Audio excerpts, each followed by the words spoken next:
বিদ্রোহী কবিতার যে বিষয়টি, এটি নিঃসন্দেহে পৃথিবীর বিশ্ব সাহিত্যের তিনটি শ্রেষ্ঠ কবিতার একটি, আর দুটো হয়তো দ্য ওয়েস্টল্যান্ড এবং সং অফ মাই সেলফ। আমি একটু ওয়ার্ল্ড লিটারেচারের সাথে বা ওয়ার্ল্ড লিটারেচারকে একটা জায়গায় এবং আমাদের বিদ্রোহী কবি কাজী নজরুল ইসলামকে আরেকটা জায়গায় যদি রাখি, তাহলে কি আমি যদি এইভাবে বলি যে আমাদের কবি একজন বিস্ময়ের কবি, তাহলে কতটুকু যথার্থ বলা হবে? আমরা তো আসলেও ওনার যে বিস্ময় সঙ্গীত সৃষ্টিতে, সেটার কোনো কুল কিনারা পাই না এখন পর্যন্ত না। উনি যখন 21 সালে প্রথম শুরু করলেন, ওনার প্রথম গানটি ছিল সোহিনীতে বাধা, বাজাও প্রভু বাজাও ঘন বাজাও। এখন দেখেন উনি অত্যন্ত সচেতনভাবে প্রথম 2 বছর 3 বছর বাঙালির যে চিরচেনা ভৈরবী, পিলু, খাম্বাজ, দেশ, ঝিঝিট যেগুলো চলছিল তখন, সেই রাগগুলোকে উনি অ্যাভয়েড করে প্রায় অশ্রুত, অজানা, অচেনা রাগ, যেমন ধবল সির মতন রাগ এসছে, এগুলো দিয়ে শুরু করলেন উনি, অর্থাৎ চমকে দিলেন বাংলা সঙ্গীত জগৎকে।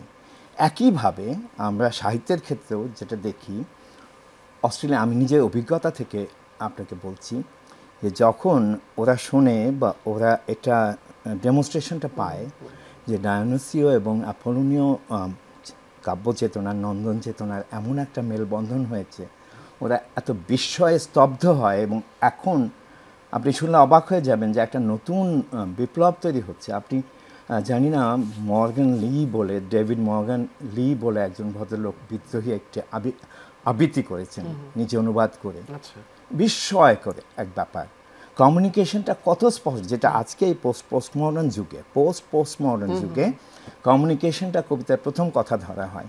কিন্তু সেই সময়ে বিদ্রোহী যখন উনি লিখলেন, তখন এর কমিউনিকেশনটা এমন ছিল যে আমাদের সেই সময়ে যে প্রায় অশিক্ষিত লোকের যে দেশ, সেখানেও অন্তত পক্ষে 2 লক্ষ মানুষ বিদ্রোহী ছাপার অক্ষরে পড়েছে এবং শুনেছে তো কত লোকে। যখন মুসলিম ভারত বিজলি পত্রিকা তৃতীয়বারের মতো ছাপা হলো, তারপরেও হকাররা ওই প্রেস থেকে নিয়ে, অফিস থেকে নিয়ে বের হতে পারতো না, প্রথম মোড়েই যুবকেরা টাকা দিয়ে সেগুলো ছিনিয়ে নিচ্ছিল।